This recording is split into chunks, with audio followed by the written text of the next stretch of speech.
On the night of September 2nd, 1666, London slept under the heavy stillness of a warm summer evening. The city, crowded and restless, was no stranger to hardship. It had endured the plague the year before, losing tens of thousands to disease. But as midnight passed, another disaster, far more sudden and visible, was about to strike. It began quietly, in the bakery of Thomas Farriner on Pudding Lane. A stray spark, perhaps from an oven not fully doused, caught hold of kindling. Flames licked the walls, consuming wooden beams that had stood for decades. At first, it seemed like a small blaze, nothing unusual in a city where fire was a common threat. But this spark would grow into an inferno that devoured nearly all of London in just 4 days.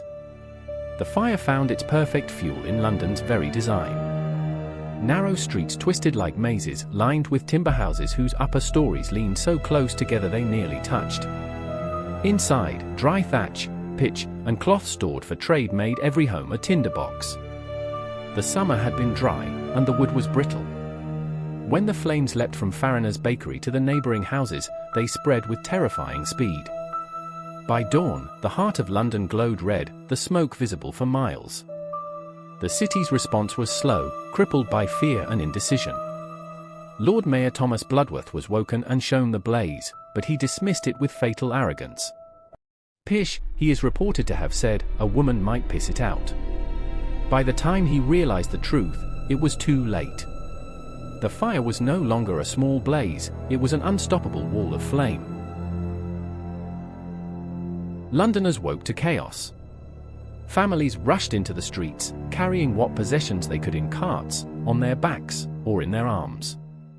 Mothers clutched children, merchants dragged heavy trunks of goods, and servants stumbled under loads of bedding and silverware. The roar of fire drowned out shouts and cries, while sparks fell like burning rain. Horses stampeded, dogs howled, and the smell of pitch and tar filled the air. The fire did not move gently. It exploded. Entire rows of houses went up at once, the flames fed by warehouses full of oil, tallow, sugar, and wine. Barrels burst, sending rivers of burning liquid down the cobbled streets. The authorities tried to halt the blaze by ordering the demolition of houses. The idea was simple: destroy buildings in the fire's path to starve it of fuel. But the plan was carried out too slowly, hindered by disputes over property and compensation. Men hesitated to tear down the homes of neighbors, even as the flames advanced. By the time soldiers and workmen began their desperate demolitions, the fire had already outpaced them.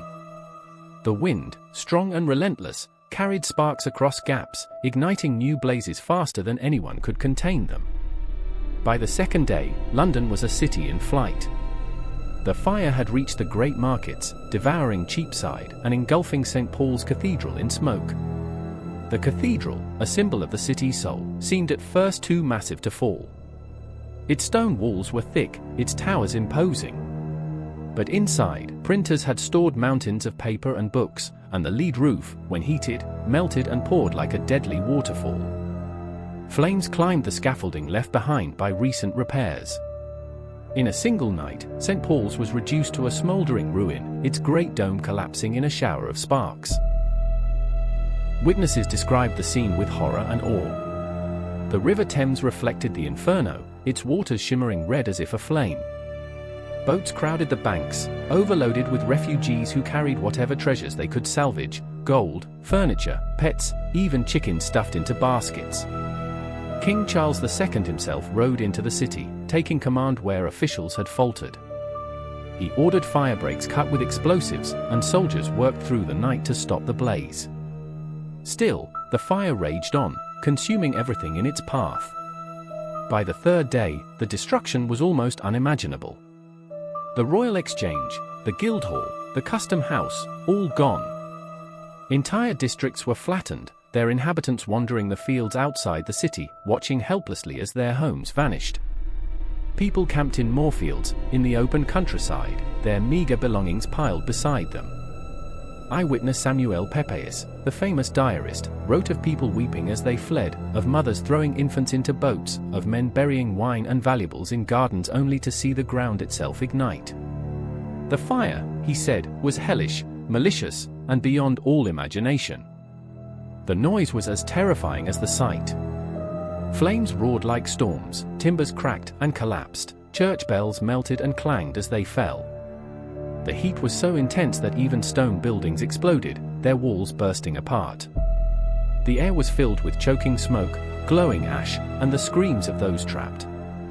For many, the only hope was to flee across the Thames, though even the southern suburbs caught fire as sparks leapt the river. On the fourth day, the wind finally shifted. Soldiers, with the king's command behind them, demolished entire rows of houses to create fire breaks. Buckets of water, long lines of men, and the first organized firefighting efforts began to take effect. Slowly, painfully, the flames lost their fury. By September 6th, the fire was under control. The city was a ruin. When the smoke cleared, Londoners could scarcely believe their eyes. 4/5 of the city had been destroyed. Over 13,000 houses were gone, along with 87 churches, the great cathedral, and the homes of countless merchants and citizens. The once crowded medieval city was flattened, its streets unrecognizable. Astonishingly, the official death toll was recorded as small, but many believed the true number of dead was hidden in the ashes, their bodies never recovered. In the days that followed, suspicion turned into blame.